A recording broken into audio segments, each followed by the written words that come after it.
Hello everyone, स्वागत है एक बार फिर से आप सभी का हमारे यूट्यूब चैनल पर। और आई होप आप सब अच्छे होंगे और सबकी तैयारी जो है अच्छे से चल रही होगी। आज ये जो पेपर सोल्व करने वाले हैं, ये हमारा सेकंड पार्ट है। इसका पहला पार्ट हमारा कल आ चुका था। पिछली क्लास हुई थी, आप वो पार्ट पहले देख सकते हैं, उसके बाद ये क्लास देखें। बड़ी इंटरेस्टिंग क्लास हुई थी वो भी। तो ये जो पेपर आज हम सोल्व करने वाले हैं, ये हमारा दिसंबर 2019 वाला पेपर है जो यूजीसी नेट ने लिया था। ठीक है, जो यूजीसी नेट का जो पेपर हुआ था वो आज हम देखेंगे। तो इसमें 50 क्वेश्चन जो इसके आते हैं, मतलब कि जो इसका सेकंड पार्ट है उसके 25 क्वेश्चन, और इसका जो थर्ड पार्ट है इसमें 75 क्वेश्चन आते हैं। तो 25 क्वेश्चन तो हमने ये कर लिए थे, और इसके भी 25 क्वेश्चन टोटल मिला करके लास्ट क्लास में हमने 50 क्वेश्चन पूरे कंप्लीट किए थे। और आज 50 क्वेश्चन हमारे बच गए, उसको आज हम कंप्लीट करेंगे, यानी 26 से लेकर के 75 तक के क्वेश्चन इस क्लास में हम देखने वाले हैं। तो काफ़ी क्या नाम है, इंटरेस्टिंग ये क्लास होने वाली है आज की। पर थोड़ी सी लगभग 40-50 मिनट के आसपास ये क्लास हो जाए, क्योंकि मैं जो क्वेश्चन यहाँ पे करवाता हूँ पूरा एक्सप्लेनेशन उसका देता हूँ कम्प्लीटली। क्वेश्चन को रीड आउट करके उसके जो भी ऑप्शन होते हैं सभी को हम देखते हुए चलते हैं, है ना। और आजू बाजू की चीज़ें जो भी मेरे को दिमाग में आती रहती है ऑन द स्पॉट आप लोगों को समझाते हुए चलता हूँ। तो आप इन क्लासेस को मिस ना करें, देखें अच्छे से और समझें। और ये काफ़ी आपके फायदेमंद होने वाली क्लासेस। तो उसके बाद मैं अपने सीधे पॉइंट पे आने से पहले एक छोटी सी बात ये बताना चाहता हूँ कि हमारा जो है एनवीएस और यूपी टीजीटी और आरपीएससी, इनके जो बैच है ऑलरेडी स्टार्ट हो चुके हैं और काफ़ी बच्चे ज्वाइन कर चुके हैं इनको। अगर आप लोग इंटरेस्टेड हैं तो मैंने पिछली क्लासेस में भी बताया था कि आप लोगों को इस वीडियो के डिस्क्रिप्शन में लिंक मिल जाएगा टेलीग्राम ग्रुप का, वहाँ पे ज्वाइन होइएगा। वहाँ पे ज्वाइन होने के बाद आपको हमारे कॉन्टैक्ट नंबर मिल जाएगा, संपर्क कर सकते हैं। या फिर इस मेरे चैनल के अबाउट में जाकर के आपको टेलीग्राम का लिंक और प्लस में व्हाट्सअप का लिंक आपको डायरेक्टली यहाँ से मिल सकता है। तो आप इन क्लासेस को अटेंड करें अच्छे से। और अगर आपको क्लासेस देखनी है या आप चाहते हैं कि जॉब की एक प्रिपरेशन करना एक शेड्यूल तरीके से आपको क्लास मिले और आपको टेस्ट सीरीज मिले और अच्छी तैयारी के साथ आपकी प्रिपरेशन अच्छी हो, तो आप हमें ज्वाइन कर सकते हैं। तो चलिए अब हम चलते हैं सीधे अपने पॉइंट पे। तो इसमें 26 क्वेश्चन की जब हम बात करते हैं तो 25 तक के हमारे क्वेश्चन पिछली क्लास में हो गए थे। तो अब इसमें देखते हैं इसमें क्या दिया हुआ है। इस क्वेश्चन में इन्होंने पूछा है कि निम्नलिखित में से अष्टछाप भक्त जो गायक थे, ठीक है, यानी अष्टछाप भक्त गायक, वो बताने कौन कौन थे। तो ये मैंने आपको 10वीं यूनिट की जो क्लास हुई थी उसमें भी बताया होगा शायद। तो कौन थे? सूरदास और कुंभन दास। तो इसका आंसर हमारा क्या हो जाएगा? सेकंड और फोर। सेकंड फोर हमारे किसमें? फोर्थ में। इसके बाद अगला क्वेश्चन देखते हैं हम। अगला क्वेश्चन हमारा 27।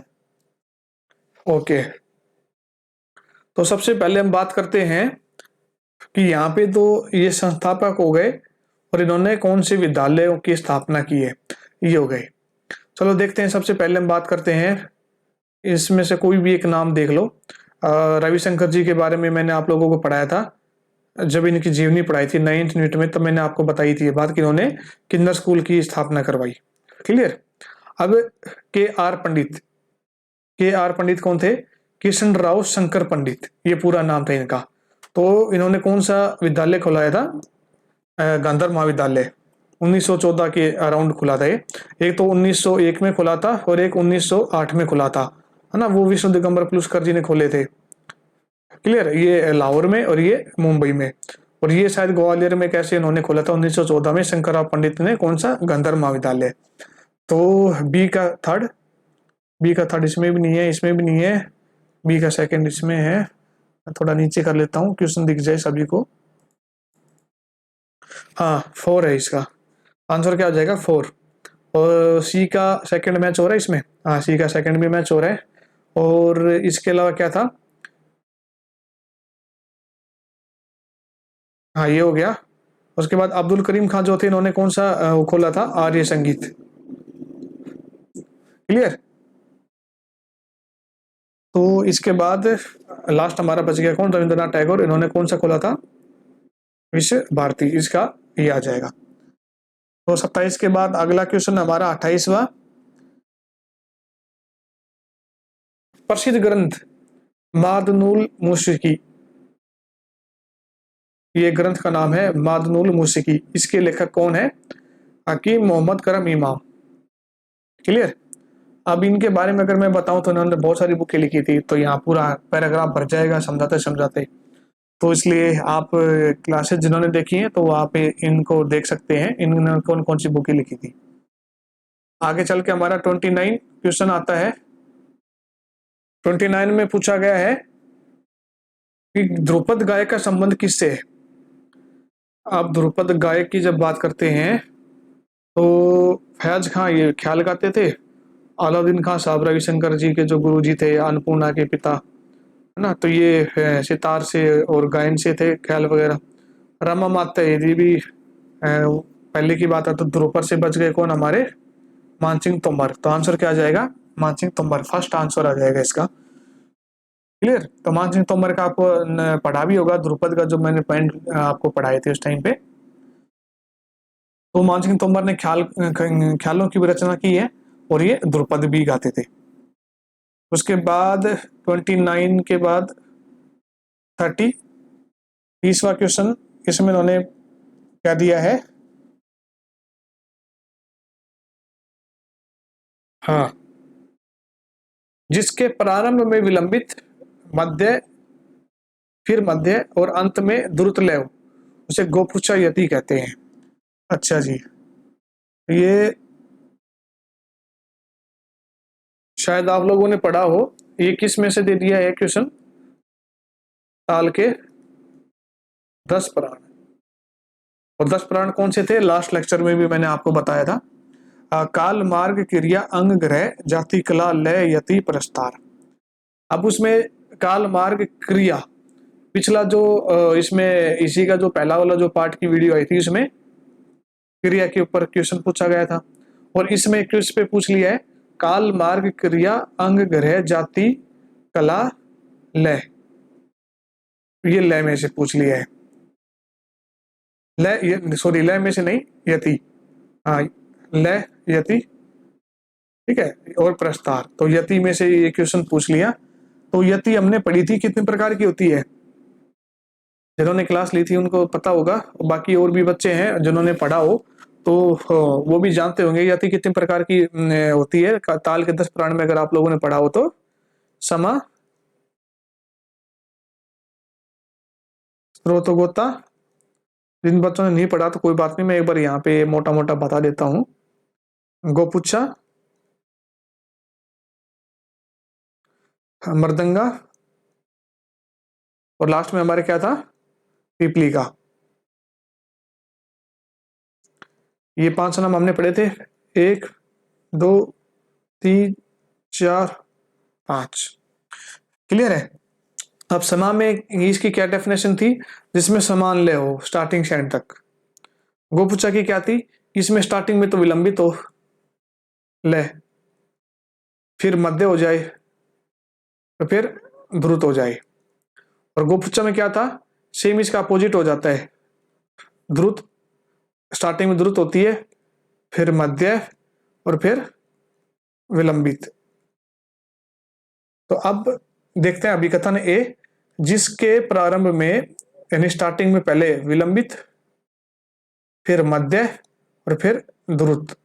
तो विलंबित मध्य द्रुत, तो ये तो हमारी क्या हो जाएगी, स्त्रोतोगोता। लेकिन उन्होंने यहाँ पे बोल दिया कि ये गोपुच्छा यति है क्या, नहीं, तो अब हमारा अभिकथन ये क्या हो जाएगा, गलत। उसके बाद अगला है लघु गुरु अक्षरों की भिन्न अवस्था से लय की विभिन्न आकृतियों का निर्माण किया जा सकता है। हाँ बिल्कुल किया जा सकता है, ये सही बात है। मैंने आप लोगों को कर्नाटक म्यूजिक में पढ़ाया होगा, अनुद्रुत, द्रुत, लघु, गुरु, ना प्लूत और काकपद, ये सब थे लय के, ताल के बारे में पढ़ाया था मैंने। तो वही उन्हीं में से दो नाम यहाँ पे डाल दिए, लघु और गुरु अक्षरों की भिन्न अवस्था से लय की विभिन्न आकृतियों का निर्माण किया जा सकता है, बिल्कुल किया जा सकता है। तो इसमें ए तो गलत आ जाएगा, आ सही। तो आंसर क्या हो जाएगा हमारा 4। क्लियर। इसके बाद अगला है क्वेश्चन हमारा 31। इन्होंने बोला है कि निम्नलिखित में से किस शैली में राग की शुद्धता के नियम जो है शिथिल किए जा सकते हैं। शिथिल मतलब कि हल्के, या ब्रेक डाउन, या शिथिल को और क्या कह सकते हैं हम, या फिर इंग्लिश में इसको लूज कह सकते हैं। क्लियर। तो किस में हो सकता है, बस ध्रुपद में नहीं हो सकता, ख्याल में भी नहीं हो सकता, सादरा दादरा जो है ये इसमें भी रूल लगते हैं, ये भी नहीं हो सकता। ठुमरी हो गई, ये उपशास्त्रीय संगीत में आ जाता है।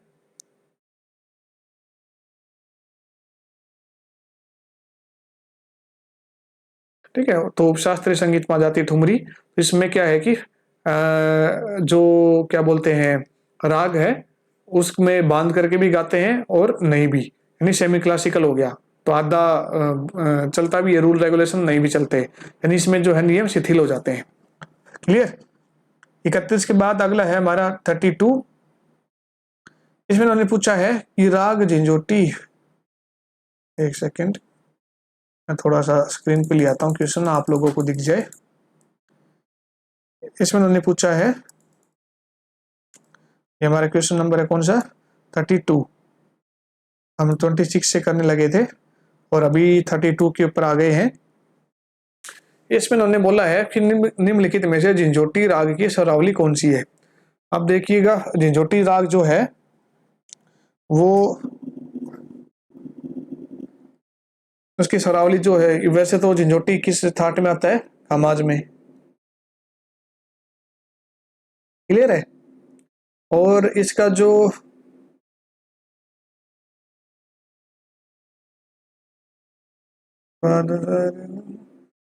ठीक है, आरो मैंने अवरो मैं एक बार बता देता हूँ जिससे कि आपको जो राग है ये अच्छे से समझ में आ जाएगा।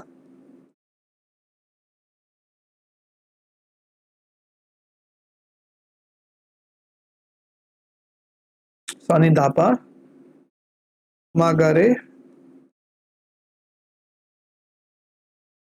नी धा पा नी पा धा धा सा आ। तो ये खास अंग होता है उसका, झंझोटी का। क्लियर है। तो देखते हैं पहला पा धा सा रे गा सा रे नी धा सा। हाँ, नी धा सा इसमें आ रहा, तो ये हमारा हो जाएगा दूसरा नी मा गा मा गा रे सा। नहीं, ये नहीं होगा। अगला है नी धा पा धा मा रे सा रे गा सा नी धा सा आ। नी धा सा इसमें भी आ गया, तो ये होगा सा रे गा सा गा धा पा गा रे सा धा सा सा धा सा नहीं, नी धा सा आना चाहिए था, ये नहीं होगा। तो हमारे क्या हो जाएगा इसका, ए और सी। ए और सी किस में है, 4 में। अगला क्वेश्चन है हमारा 33। इन्होंने बोला है कि निम्नलिखित में से ध्रुपद शैली में प्रयुक्त तालों को बताइए। कई बार मैं ये चीज बता चुका हूं आप लोगों को कि ध्रुपद शैली में कौन कौन सी तालें प्रयोग की जाती है, मैं लिखवा भी चुका, शायद पिछले क्लासेस में भी मैंने 2 बार लिखवाए हैं आपको ये, है ना। तो अगर वो क्वेश्चन पेपर सोल्व किए हैं तो आपको पता होगा। तो अब इसमें देखते हैं ध्रुपद शैली में कौन सी जत 16 मात्रा की होती है। नहीं जी, बिल्कुल नहीं होगी। तो ताल, हाँ ये हो सकती है। सूलताल, ये भी होगी। दीपचंदी, ये भी शायद 16 मात्रा की है, हाँ 16 मात्रा की, ये भी नहीं होगी। तो क्या आएगा हमारा, सेकंड और थर्ड। सेकंड थर्ड किस में, हमारा सेकंड में। क्लियर। 33 के बाद है हमारा 34। इन्होंने क्या पूछा है यहाँ पे कि लोक संगीत में शास्त्रीय संगीत का मिश्रण करके किस संगीतकार ने परंपरा की लोक से हटकर एक नई शैली को जन्म दिया। तो लोक गीत में शास्त्रीय संगीत का मिश्रण किसने किया था, कुमार गंधर्व ने। उसके बाद अगला है हमारा 35। 35 में इन्होंने बोला है निम्नलिखित में से पुंडरीक विठल के ग्रंथ बताइए कौन कौन से हैं।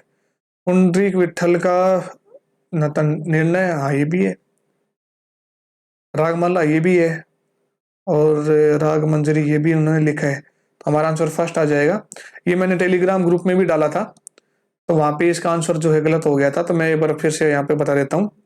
पुंडरीक विठल ने नर्तन ने लिखा, रागमाला लिखा, राग मंजरी लिखा, सद्राग चंद्रोदय लिखा। नर्तन ने भी इन्हीं का ही है, राग माला भी इन्हीं का ही है। ये भी हमारा आंसर आ जाएगा। रस कुमुदी नहीं, ये नहीं आएगा। रागमाला राग मंजरी इनका है, तो ये नहीं है। रागमाला भी इन्हीं का है, राग मंजरी और सद्राग चंद्रोदय। हाँ, तो ये क्या है कि तीनों आंसर आ जाएंगे, 1, 2 और 4। ये जब क्या नाम है इसकी जो आंसर की आई थी, तो उसमें फोर्थ आंसर उन्होंने सही माना था, लेकिन फाइनल आंसर की आई तब उन्होंने पहला भी आंसर सही माना, दूसरा भी माना और चौथा भी माना। तो ये 3 आंसर उन्होंने सही माने थे यूजीसी वालों ने। उसके बाद अगला क्वेश्चन हमारा 36। उन्होंने बोला है कि निम्नलिखित में से किस वाद्य यंत्र में घसीट का प्रयोग होता है। अब घसीट का प्रयोग किस में किया जाएगा? सितार में। ध्यान रखना इस बात को। तो उसके बाद अगला है हमारा 37।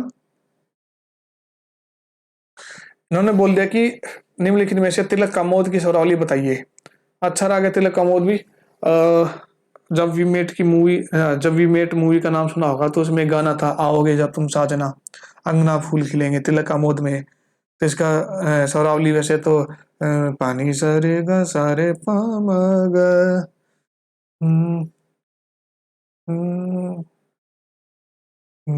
सारे गानी सा, ऐसे करके कुछ है इसकी। तो देखते हैं। पानी सारे गा सारे पामग पानी, आइए हो रहा है बिल्कुल। पानी सारे नी धा फा धा, पानी धा रे गा सा। नहीं, ये नहीं होगा। रे मा पानी धा पा रे गा रे, नहीं, कोमल लगेगा ही नहीं। मा पा, नहीं, ये भी नहीं होगा। आंसर इसका क्या हो जाएगा? पहला। वैसे इसके सरौली में यहाँ पे लिख देता हूँ। पानी सा, पानी सारे सारे सारे नीजा। ठीक है, तो ये इसकी सरौली आएगी, इसको देख लेना। 37 के बाद है अगला 38, 38वां क्वेश्चन। इसमें उन्होंने पूछा है कि मोहम्मद तुगलक के काल में किस विद्वान ने मेल शब्द का प्रयोग सबसे पहले किया था। अब मोहम्मद तुगलक की बात आ गई है, तो देखते हैं। पहला ऑप्शन अमीर खुसरो, तो ये तो अभी हम पढ़ के आए हैं, ये खिलजी काल के टाइम पीरियड का था, तो ये होगा नहीं। उसके बाद में वैसे मोहम्मद तुगलक काल जो था वो था हमारा लगभग 13वीं शताब्दी के आसपास, 1320 से लेकर के और 1412 ईस्वी के अराउंड तक का जो टाइम पीरियड था वो मोहम्मद तुगलक काल का रहा है। क्लियर है। अब यहाँ पे दतिल जी की बात करते हैं, तो इन्होंने कौन सा ग्रंथ लिखा था? दतिलम। और ये कौन सी शताब्दी का है? 5वीं शताब्दी के आसपास का, तो ये भी नहीं होगा हमारा। अब अव्वल की बात करते हैं, तो अव्वल किस टाइम पीरियड के हैं? अव्वल किस टाइम पीरियड के आएंगे? ये लगभग शाहजहाँ के टाइम पीरियड में इनका नाम आता है। हमने देखा था क्लास में 6 यूनिट की पहली वीडियो में इनके सभी के बारे में हमने पढ़ा था डिटेल में कि कौन सा किस टाइम पीरियड में आता है। तो अभी हमने सारे टाइम पीरियड देखते हुए थे, मोहम्मद तुगलक काल भी, शाहजहाँ काल भी, है ना, मुगल काल भी, सब देखा था हमने। तो शाहजहाँ काल का वैसे टाइम पीरियड क्या था? 1626 ईस्वी से लेकर के 1658 ईस्वी में। और अव्वल ने कौन सा ग्रंथ लिखा था? संगीत परिजात।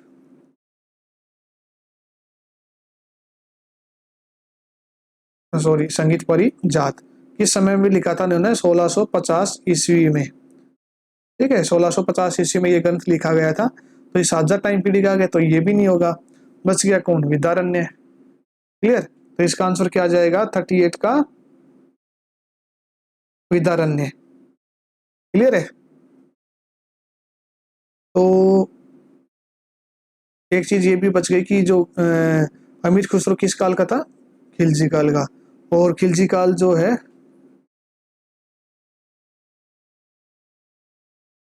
इसका टाइम पीरियड क्या था खिलजी काल का? इसका था 1290 ईस्वी से लेकर के 1300, तुगलक से पहले का इन्हीं का टाइम पीरियड था, 1320। हाँ, इनका 1320 से शुरू हुआ था, इसका 1320 में खत्म हो गया था। 1290 से 1320 ये खिलजी काल था इनका। तो आंसर हमारा 38 का क्या हो जाएगा? तीसरा, विद्यारण्य। क्लियर है? उसके बाद अगला क्वेश्चन हमारा 39 है, निम्नलिखित में से चतुश्रुतिक अंतर को समझिए, बताइए, आप बताइए, इंगित करिए कौन सा है। तो चार श्रुति का मेजर टोन बिल्कुल हमने पढ़ा था, और सेंट वाली काफी बच्चों ने नहीं पढ़ी है, तो मैं बता देता हूँ कि चतुश्रुति का 203 सेंट आ जाएगा, है ना। जो बच्चे ऑफलाइन के लिए आने वाले हैं उनको मैं ये सब चीज करवा दूंगा, या मैंने काफी बच्चों को करवा भी दी है। जो रह गए हैं तो आप कमेंट करके बता सकते हैं, मैं उनको ये सब चीज करवा दूंगा। तो इसका आएगा हमारा पहला और दूसरा। पहला और दूसरा किस में है? सेकंड में। क्लियर? इसके बाद अगला क्वेश्चन हमारा 40, हृदय रमा किसका नाम है? ये मैंने पहले भी आपको बताया था कि ये किसका था? मेल का नाम। और ये मेल किसने दिया था? हृदय नारायण देव ने। इन्होंने ग्रंथ भी लिखा था, कौन सा? हृदय कौतुक।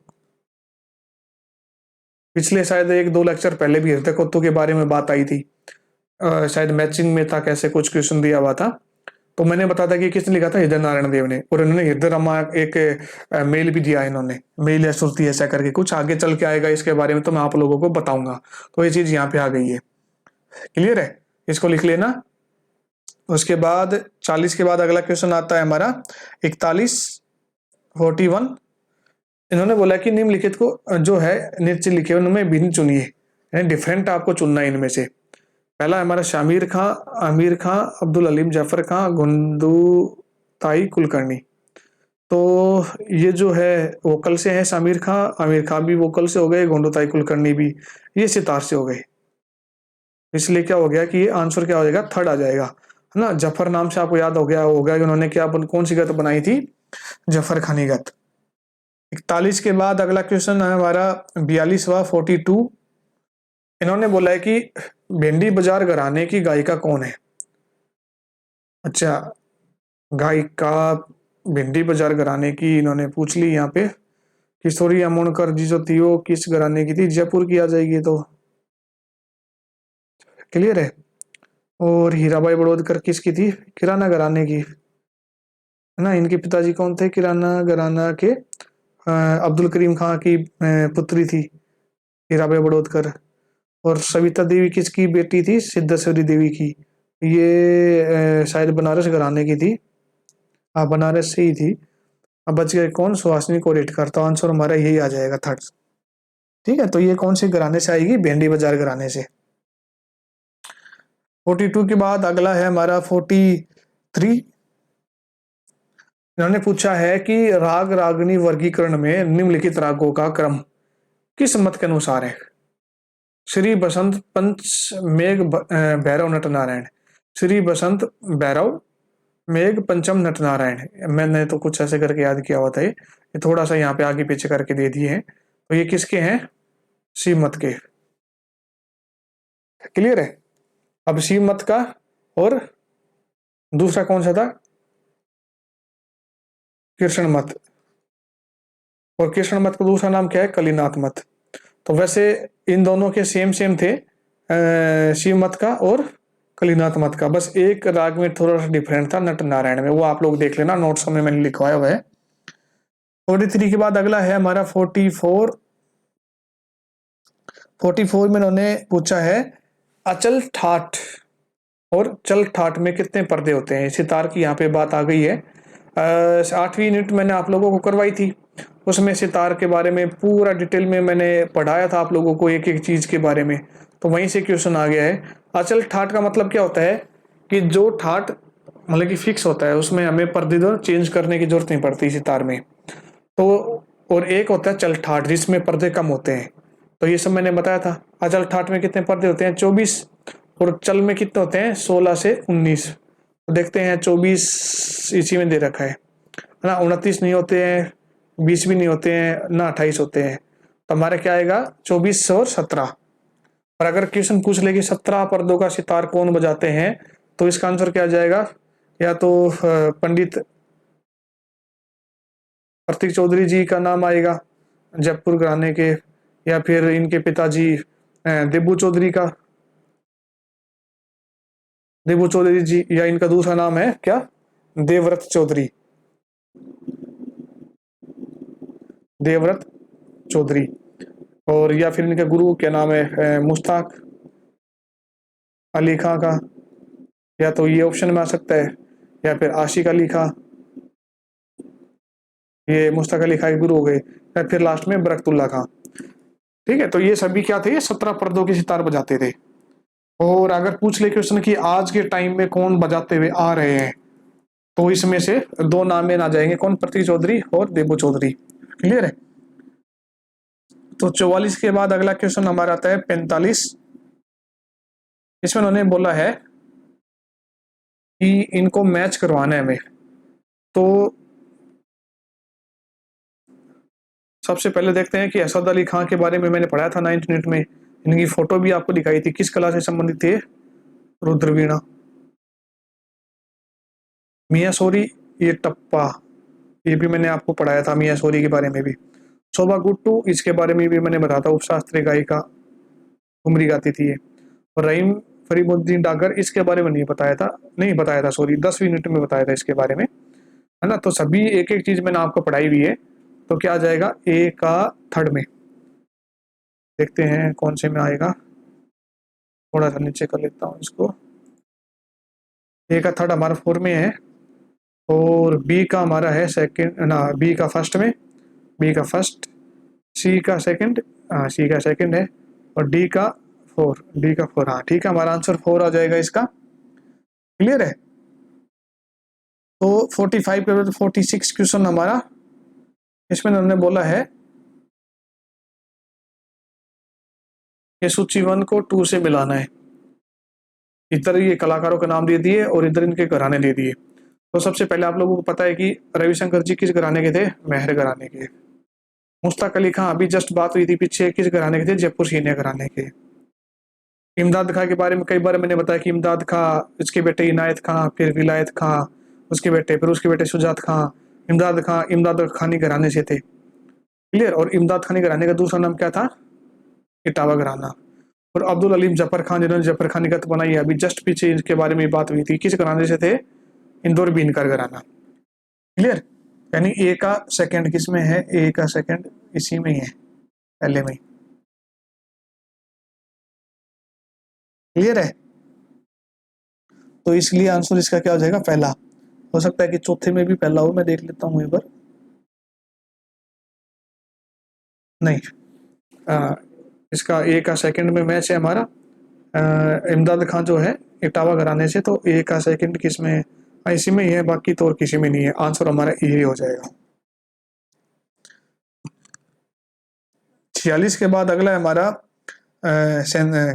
47।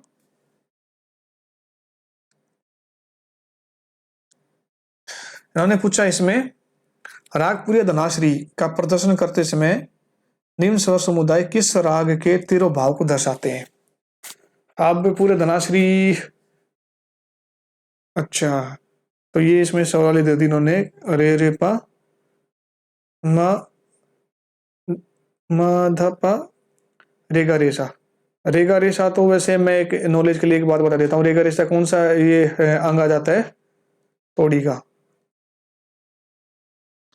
क्लियर है? तो इसमें क्या आना चाहिए?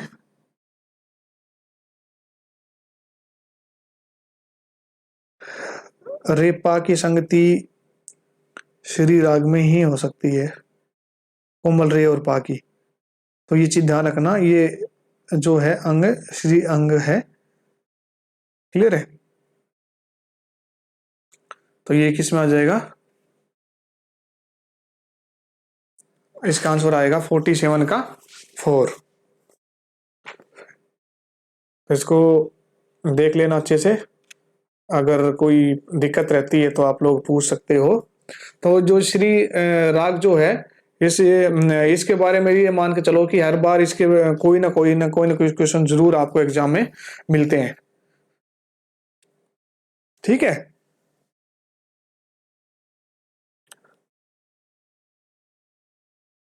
वैसे पूरे धनाश्री किस थाट में है? हमारा पूर्वी थाट में है। और श्री भी किस थाट में आ जाएगा? पूर्वी थाट में। क्लियर है ना? तो आप इसको देख लेना, जो ये राग दिया हुआ है ना श्री, इसकी डिटेल आप एग्जाम में पढ़ के जाना, क्योंकि एग्जाम में बहुत बार ये क्वेश्चन पूछ लेते हैं और काफी इंपोर्टेंट भी है ना। पूजा, कल्याण, पूरिया, श्री, ये सारी इंपोर्टेंट राग है। इसके बाद अगला हमारा क्वेश्चन आता है 47 के बाद 48।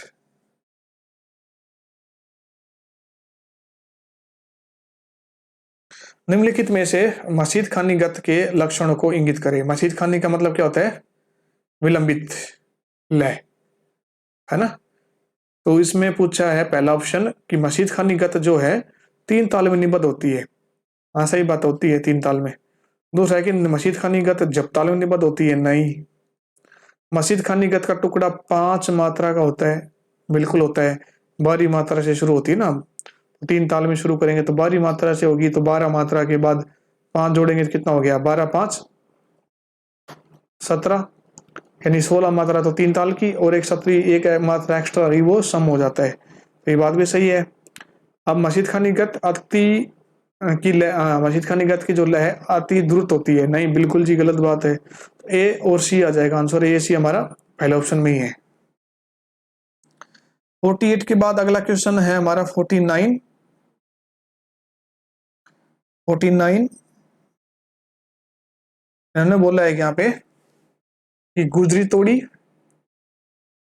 और भीमपलासी और बिहाग राग किसी भी समय गाए बजाए जा सकते हैं। नहीं जी, गलत बात है। किसी समय क्यों गाए बजाए जा सकते हैं? ये तो इनका अलग अलग टाइम पीरियड होता है इनका। ऐसा थोड़ी ना कि कभी भी उठा के गा दो इनको। जैसे गुजरी तोड़ी जो है हमारा दिन का सेकंड पैर में गाया जाएगा। भीम पलासी का जो टाइम पीरियड है वो भी हमारा दिन का तीसरा पैर है। और बिहाग जो है वो किस टाइम पीरियड गाया जाता है? रात का सेकंड पैर में। तो ये अलग अलग टाइम पीरियड में गाया जाता है, मतलब कि अभी कथन ये जो है वो गलत हो जाएगा। अगला इसका तर्क क्या दे रखा है कि हिंदुस्तानी शास्त्रीय संगीत में राग की प्रस्तुति समय सिद्धांत के अनुसार करने का कठोर नियम नहीं है। क्यों नहीं है? अब ऐसा थोड़ी ना कि राग भैरव जो है वो सुबह टाइम पीरियड का है, तो आप अपनी मर्जी से उसको शाम को गा दोगे, है ना, या मध्य रात्रि में गा दोगे। तो ऐसा तो होगा नहीं, टाइम पीरियड के अनुसार ये राग गाए जाते हैं। तो ये भी बात हमारी गलत हो जाएगी। तो इसका आंसर क्या होगा? दोनों गलत हैं, ए और आर दोनों गलत है। तो आंसर हो गया इसका पहला। 49 के बाद अगला है हमारा 50।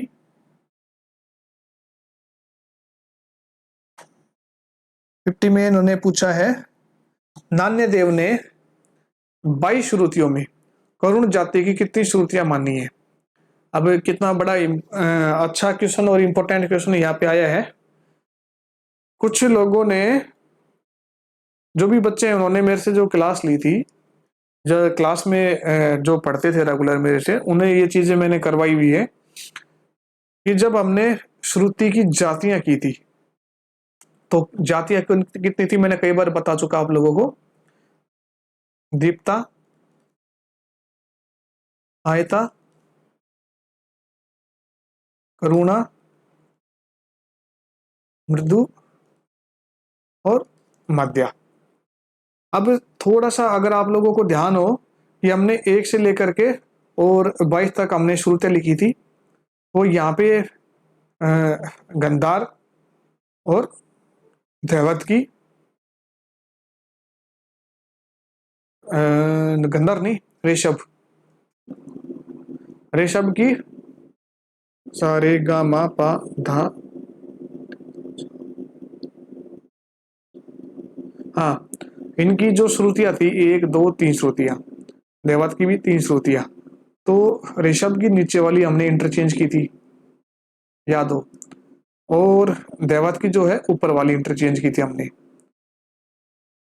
ठीक है।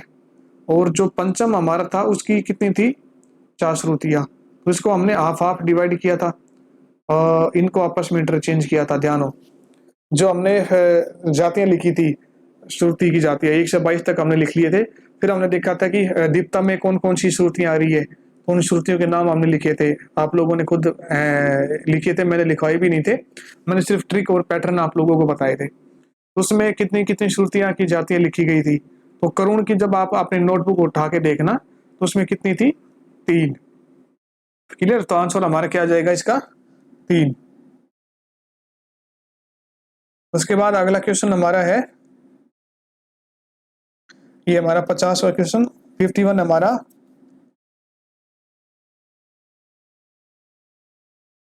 विशिष्ट मन स्थिति एवं मूलभूत रस आस्वादन के लिए किस ध्रुवा गीत का प्रयोग होता था।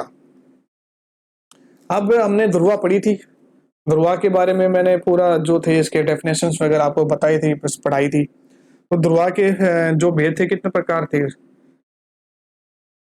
उसके, थे प्रावेशिकी ना, मैं लिखूंगा तो थोड़ा ज्यादा टाइम लग जाएगा, वीडियो लंबी हो जाएगी, मैं वैसे बोल लेता हूँ। प्रावेशिकी था, दूसरा नैस्क्रमी की, और आक्षेपी की, प्रसादी की, और अंतरा। अब यहाँ पे इन्होंने बोल दिया है कि रस आस्वादन आस्वादन के लिए किस ध्रुवा का प्रयोग होता था। तो अगर आप लोगों ने प्रसादिकी के बारे में पढ़ा हो या इसकी डेफिनेशन याद हो, तो आपके दिमाग में आया होगा कि जिस गीत में किसी रस की उत्पत्ति होने पर पुनः उस रस की जो व्यवस्था थी उसको परिवर्तित करके गाने से आनंद की अनुभूति होती थी, तो वो कौन सी ध्रुवा कहलाती थी, प्रसादिकी ध्रुवा। तो अब रस की जो बात आ गई, तो वो किस ध्रुवा में आती है, प्रसादिकी में। तो ये डेफिनेशन अगर याद होगी तो आप डेफिनेटली इसको अटेम्प्ट कर पाते और सही करते। क्लियर है। और अंतरा की क्या डेफिनेशन थी, जब कोई पात्र दुख से व्याकुल या क्रोधित या विश्रांत हो जाता है, तो उसके दोषों को छिपाने के लिए जो गीत गाया जाता था वो अंतरा हो गया। और प्रतिमुख जो है कंफ्यूज करने के लिए डाल दिया है, ये ऐसा कोई नाम नहीं है उसमें। और आक्षेपी की क्या थी, आक्षेपी की जब नाटक, जो नाटक हुआ करता था, जो यानी नाट्य तत्व को जो जानने वाला पात्र था, उस नाटक के कर्म का उल्लंघन करते हुए जो गीत गाता था, वो क्या था, आक्षेपी की। इसके बाद अगला हमारा 51 के बाद है 52, निम्नलिखित में से कल्याण ठाट के राग बताइए कौन से हैं।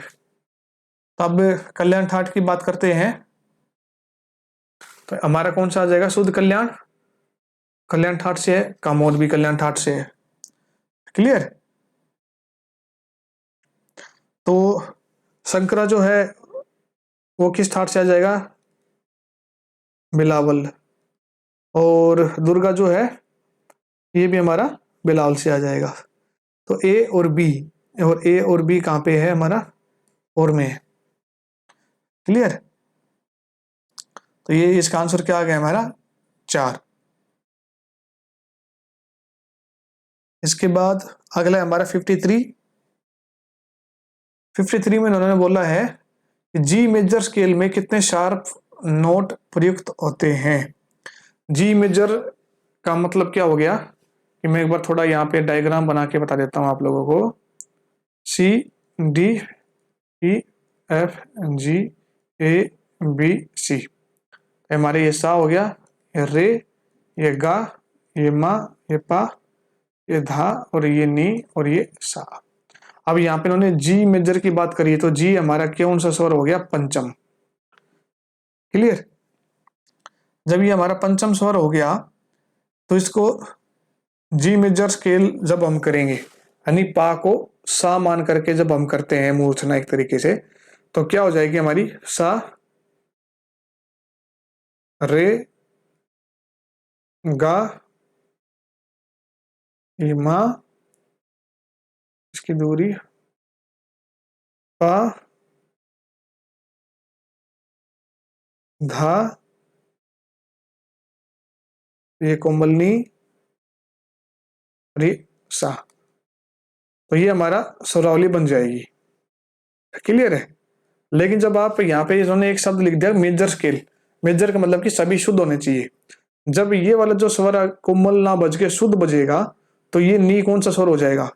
तो अब हम देख लेते हैं यहाँ पे जी था, है ना, ये वाला जी, ये सेम यहीं पे नीचे आ जाएगा। ये ए है, ये इसके नीचे आ जाएगा। A B C D E F. F जो स्वर यहाँ पे आ रहा है इसको हम क्या करेंगे, कोमल ना बजा करके शुद्ध बजाएंगे तो नहीं एक टोन ऊपर चढ़ जाएगा सेमी टोन, तो यानी इसका मतलब क्या हो गया कि ये शार्प हो जाएगा और ये एफ के बाद जी आ जाएगा। तो नहीं शार्प कितने स्वर लगे अपने, एक ही। अगर नहीं समझ में आया है तो मैं थोड़ा सा प्रैक्टिकली आप लोगों को ये क्वेश्चन करके बता देता हूँ।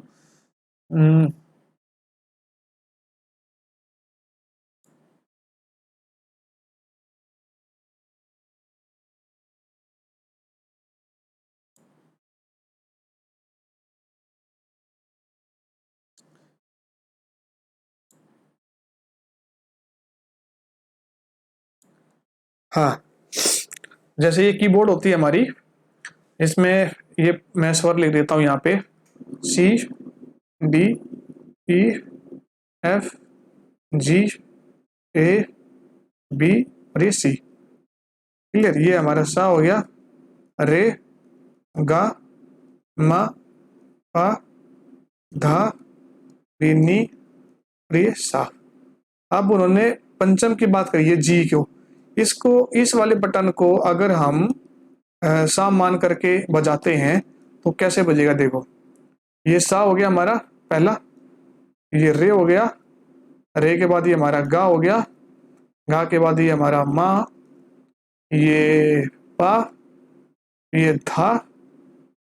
अब ये करेंगे तो हमारे कोमल नहीं हो जाएगा, ये था सब तक ऐसा है ही।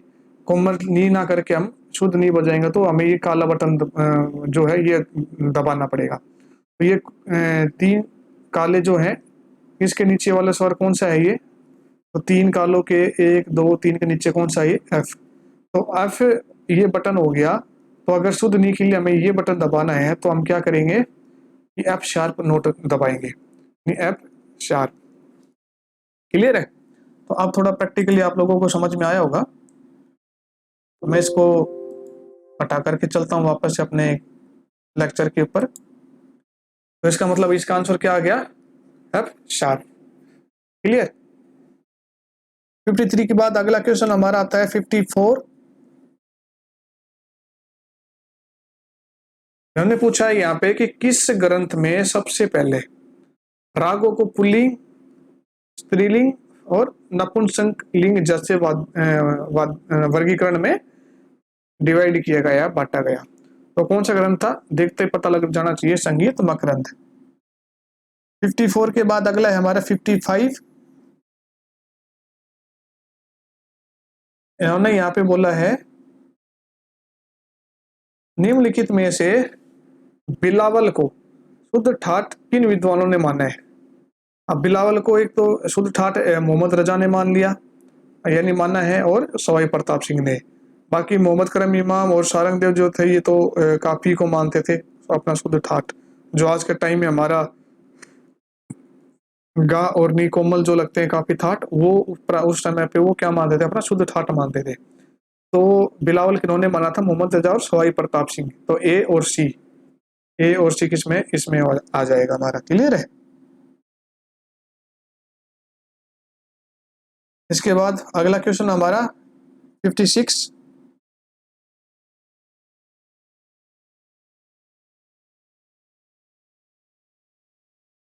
तैयारी के साथ कोमलता गमक अंग तरानों की गायक तथा अति द्रुत लय में संचार करने वाली स्पष्ट तान, यानी तैयारी के साथ कोमलता, गमक अंग और तरानों की गायक तथा अति द्रुत लय में संचार करने वाली सपाट तान, ये सभी खूबियां जो है ये किस घराने की विशेषता है?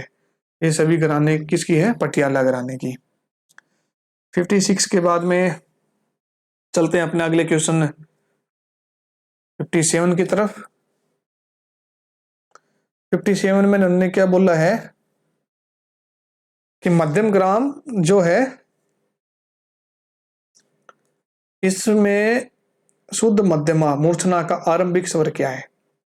अब ग्राम आप लोगों ने पढ़े हैं, और ग्राम की जब बात आती है तो इसमें षडज ग्राम, मध्यम ग्राम और गंधा ग्राम, 3 ग्रामों की बात आती है। तो यहाँ पे मध्यम ग्राम की बात हो रही है, तो मध्यम ग्राम के जो नाम सभी को याद होगा, सोवीरी, ऋणास्व, ठीक है, कलोपनता, अगला था शुद्ध मध्यमा। तो ये कौन सा स्वर था इनका? मा, गा, रे, सा। शुद्ध मध्यमा का कौन सा स्वर आ गया? सा। कहाँ पे? ये रहा सेकंड में। तो ये क्लासेस में करवाया हुआ है, आप लोगों को नोट्स भी बनवाए थे। अगर किसी को नहीं आया ध्यान तो अपने नोट्स खोल करके देख सकते हैं इस क्वेश्चन को। 57 के बाद अगला है हमारा 58।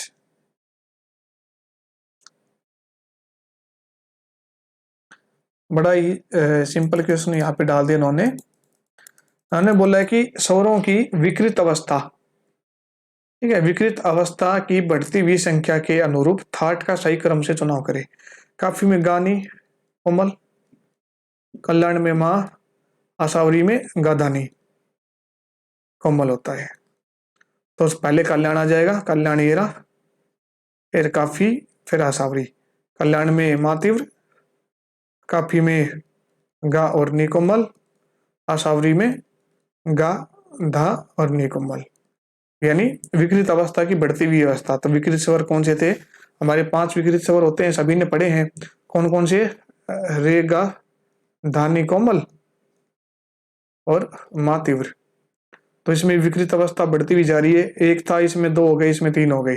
आंसर क्या आ गया हमारा? थर्ड। 58 के बाद अगला है हमारा 59।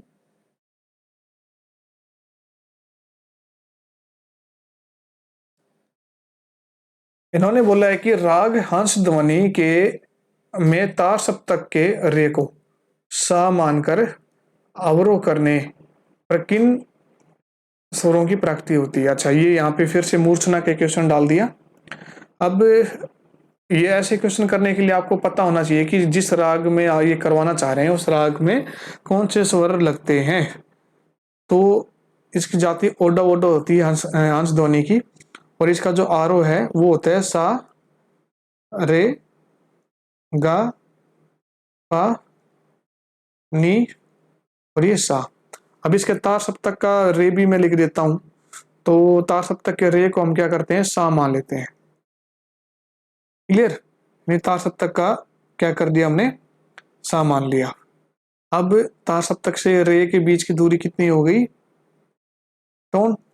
तो सा से एक टोन नीचे उतरेंगे तो क्या आएगा? कोमलनी।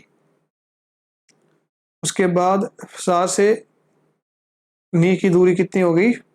1 सेमीटोन। और नी से 1 सेमीटोन नीचे जाएंगे तो कोमल, नी से 1 सेमीटोन नीचे चलेंगे तो धा आ गया हमारा, शुद्ध धा। अब यहाँ से निषाद से पंचम पर जाएंगे तो दूरी आ गई हमारी 2 टोन। तो दैवत से हम नीचे चलेंगे 2 टोन तो क्या आ जाएगा हमारा? ये दैवत से नीचे अगर चलते हैं तो 2 टोन, पंचम को छोड़ के मध्यम आ जाएगा। उसके बाद पंचम से गंधार के ऊपर जब जाते हैं तो ये हमारी दूरी आ गई 1.5 टोन। तो मध्यम से 1.5 टोन नीचे की तरफ चलेंगे तो क्या आएगा हमारा? मध्यम से मा से गा, गा से माँ से गंधार आधा टोन, और गंधार से रेशब 1 टोन, तो 1.5 टोन हो गया। उसके बाद गंधार से और रेशब की दूरी कितनी होती है? 1 टोन, तो रे से एक टोन नीचे चलेंगे तो क्या आ गया हमारा सा। तो ये क्या शब्दावली बन गई हमारी, सा नी धा मा रे रे सा नी धा मा रे सा नी धा मा रे सा। तो पहला ही ऑप्शन हो जाएगा। किसी और में तो नहीं दे रखा है, चेक कर लेते हैं। सा नी पा, नहीं ये नहीं होगा। सा नी पा मा तीर कर दिया, ये भी नहीं होगा। सा नी धा पा पंचम तो लगेगा नहीं, तो ये भी नहीं होगा। आंसर क्या आएगा हमारा फर्स्ट। 59 हमारा हो गया। उसके बाद 60 है। 60 में क्या बोला इन्होंने,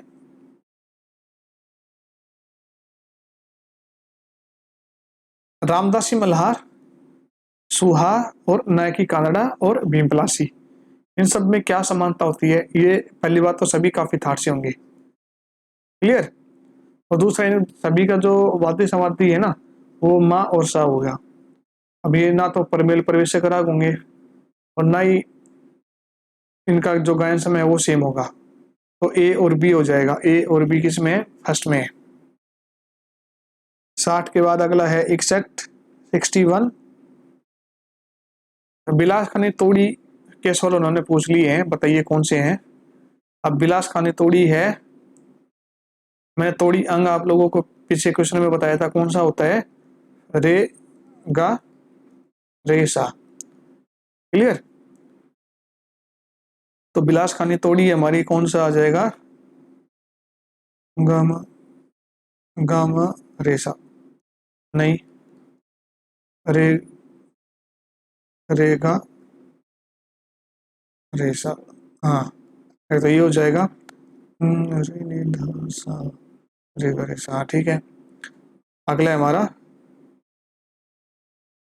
रे मा मा दा मा पा दा गा रे सा, नहीं रे गा पा दा मा रे गा रे सा, ये थोड़ी अंग इसमें भी आ गया।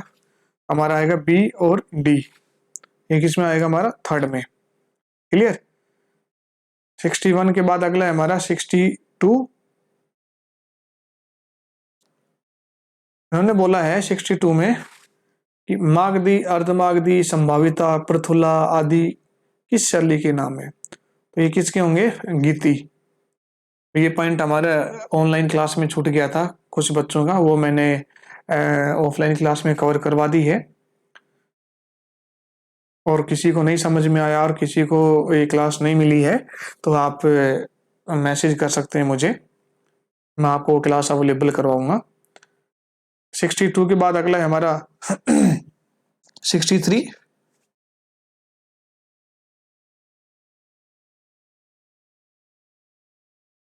इन्होंने बोला है कि अभी कथन ए क्या दिया है, रजाखानी कत में बंदिश को ताल की अलग अलग, रजाखानी मतलब की हो गई हमारी द्रुत लय, ठीक है।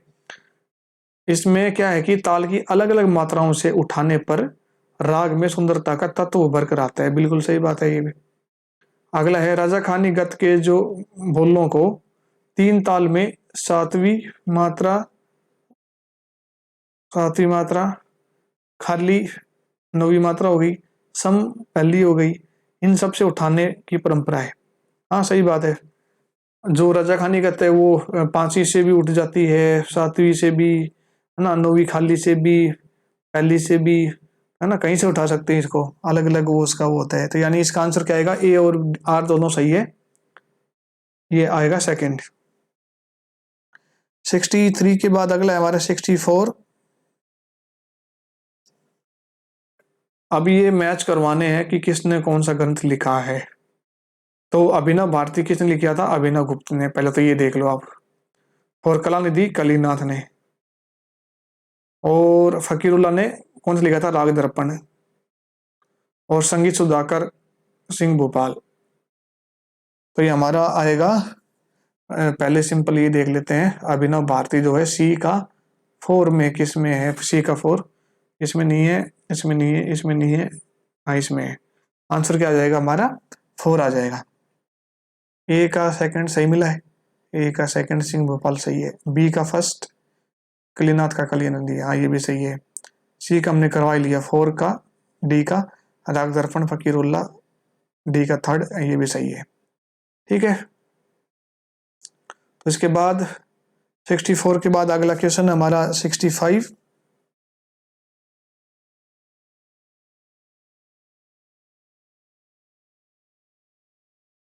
इन्होंने बोला कि राग खमाज का वादी गद्दार और देश का वादी ऋषभ माना गया है। सही बात है ये। अगला, खमाज मेल के खमाज अंग से युक्त रागों को गंधारवादी। अभी गंधार बताया है, यहाँ पे खमाज का वादी तो गंधारवादी तो हो गई। और सोरठ अंग जो इसी से रिलेटेड है, युक्त रागों को ऋषभवादी। हाँ ठीक है, हाँ, ये भी सही है। तो इसका आंसर क्या आएगा, ए और आर दोनों सही है। अगला क्वेश्चन है हमारा, ये 65 था हमारा। अगला है 66। ग्वालियर घराने में निम्नलिखित में से कौन से घराने प्रभावित है। ग्वालियर घराने से तो मेवाती घराना भी प्रभावित था, ये 10वीं यूनिट में करवाया था मैंने। किराना घराना भी प्रभावित था, आगरा भी था और सहसवान भी था। इसलिए हमारा आंसर क्या हो जाएगा इसका, 4। 66 के बाद अगला क्वेश्चन हमारा 67। सहसान घराने से ग्वालियर घराने का संपर्क किस कलाकार के माध्यम से हुआ। ये कौन से कलाकार थे, इनायत हुसैन खां। अभी पैराग्राफ है, मैं इसको थोड़ा पॉज कर देता हूँ ना, सॉरी मैं इसको एक बार यहाँ पे रोक दिया। आप लोग वीडियो को पॉज करके इसको पढ़ लेना, इसमें क्या दिया हुआ है, ऐसा कुछ खास बात नहीं है।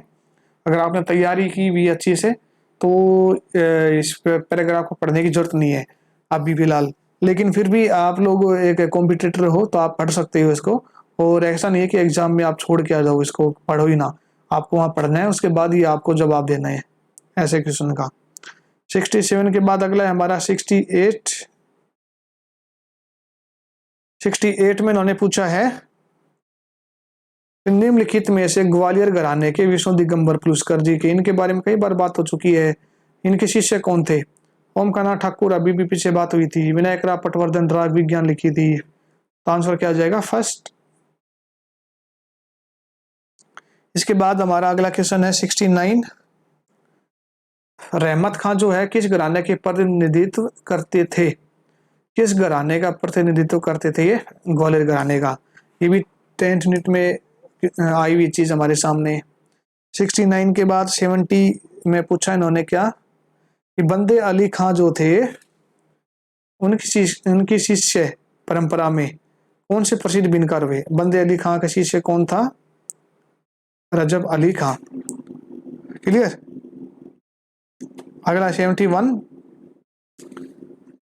कलीनाथ मत में कितने राग रागनी है। मैंने बताए थे, सॉरी, शिव मत या सोमेश्वर, इसके दो नाम थे। दूसरा कृष्ण मत या कलीनाथ मत, और अगला था अनुमत मत और भरत मत। अब कहते हैं शिव और सोमेश्वर जो थे, इन दोनों में 6 राग और 36 रागनी थी, और इन दोनों में 6 राग 30 रागनियां थी। सभी को पता होगा इस बारे में। तो 6 और 36 किस में आ गया, पहले में आ गया हमारा। 71 के बाद अगला है 72। तो 72 में चलते हैं। उन्होंने पूछा है कि 18 जातियों में शुद्ध और विकृत जातियां कितनी थी। 18 में 7 तो शुद्ध हो जाती है हमारी और 11 विकृत। आंसर क्या आएगा, थर्ड इसका। अगला है 73। जाति लक्षण जो था उसमें ग्रह और अंश। तो आज के टाइम में अगर मान के चलते हैं तो राग लक्षणों के आधार पर राग यमन को इंगित करे। ग्रह अंश मतलब कि आज के टाइम का वादी समाधि। देखा कैसे घुमा के दिया इक्वेशन को, है ना। तो राग यमन का वादी समाधि क्या होगा, नीगा। क्लियर। 73 के बाद अगला है 74। राग विबोध में कितने मेलों का उल्लेख किया गया है। राग विबोध पहली बात तो किसने लिखी थी, सोमनाथ ने। उन्होंने कितने क्या नाम है किसका मेलों का जिक्र किया इन्होंने, कितने 23, और इन 23 मेलों से उन्होंने कितने रागों की उत्पत्ति बताई है, 75 राग। क्लियर। उसके बाद हमारा लास्ट क्वेश्चन आता है 75।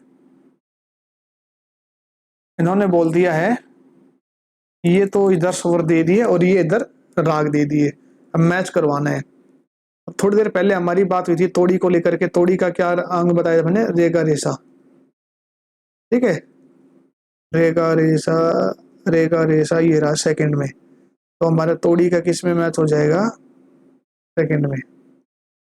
वो कानड़ांग मैंने आपको पिछली क्लास में बताया था, क्या बताया था, नीपा कानड़ांग है ना, नीपा गामा रेसा, गामा रेसा नहीं बताया था, लेकिन नीपा जो है वो क्या है, कानड़ा अंग है, बताई थी मैंने बात। तो ये नीपा का है, नीपा गामा रेसा, कानड़ा अंग की बात ये आ गई। अगर क्लासेस आप लेते हो तो मैं जो बोलता हूँ हर एक बात को ध्यान से सुना करो, तो उसमें आपका काफी बेनिफिट है, आप सुन सुन के भी बहुत ज्यादा सीख जाओगे।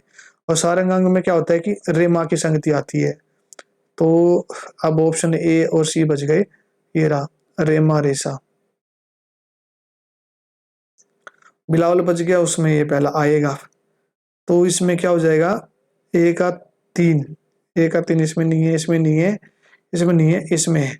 आंसर क्या आ जाएगा 75 का 4। तो आई होप आप सबको समझ में आया होगा, और ये हमारे 50 क्वेश्चन जो है यहाँ पे कंप्लीट होते हैं, और ये हमारा दिसंबर 2019 का जो पेपर है वो कंप्लीट एनालाइज हो चुका। जितने क्वेश्चन आए थे 100 इसमें क्वेश्चन आते हैं म्यूजिक के अंदर, तो 50 हमने पहले देख लिए थे और 50 आज वाले लेक्चर में देख लिए। तो सभी क्लासेस हमारी एक क्या नाम है इसको एनालाइज को लेकर के कंप्लीट होती है, दिसंबर 2019 वाली क्लासेस सारी।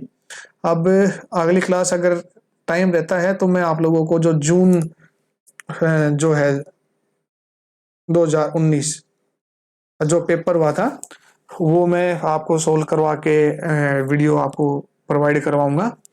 तो चलिए, और जाते जाते मैं शायद 1 या 2 वीडियो में और इसके बारे में बताऊंगा कि हमारी क्लासेस स्टार्ट हो चुकी हैं एनवीएस और क्या नाम है एनवीएस के साथ में यूपीटीजीटी और आरपीएससी। और इसी के साथ में एक ये भी अपडेट थी कि जो बच्चे यूजीसी नेट जेआरएफ की तैयारी करना चाहते हैं तो अगले सेक्शन के लिए जो दिसंबर में एग्जाम होने होगा उसके लिए अगर वो तैयारी करना चाहते हैं तो आप अभी से हमसे आकर के जुड़ सकते हैं, क्योंकि आपकी तैयारी जो है वो लगभग 4 महीना का टाइम तो जो है नॉर्मल ले लेगी, आपकी क्लासेज कंप्लीट होने में 4 महीने तो लग ही जाएंगे। तो 4 महीने बाद ही आपका 5वें महीने में दिसंबर लगने वाला है महीना, तो इसलिए आप टाइम आपके पास अभी एकदम लिमिट का ही है।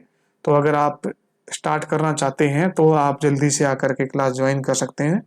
आप लोगों को मेरे इस यूट्यूब चैनल का जो अबाउट सेक्शन है उसमें मेरा व्हाट्सएप का लिंक और टेलीग्राम का लिंक मिल जाएगा, और इस वीडियो के डिस्क्रिप्शन में भी मैं आपको टेलीग्राम लिंक प्रोवाइड करवा दूंगा, उससे आप टेलीग्राम ग्रुप में ज्वाइन होइएगा हमारे, और वहीं ग्रुप के अंदर आपको मेरा व्हाट्सएप नंबर और कॉन्टैक्ट नंबर आपको मिल जाएगा, तो हमसे ज्वाइन हो सकते हैं और बात कर सकते हैं क्लासेस के लिए। ऐसी कोई बात नहीं है कि आप एक बार बात जरूर करें जिनको भी क्लास लेनी हो, और पढ़ते रहिए और मुस्कुराते रहिए और देखते रहिए ऐसे हमारी क्लासेस। अगर आप लोगों को अच्छी लगी है तो एक लाइक जरूर दबा देना और शेयर करना सभी यार दोस्तों के साथ में, ताकि जो नीडेड पर्सन है, जो स्टूडेंट है, उनको थोड़ी हेल्प हो सके। मेरी क्लास अगर देख करके अगर आपको अच्छी लगी है तो आप कमेंट करके अपना फीडबैक जरूर दें। तो चलिए मिलते हैं अपनी अगली क्लास में।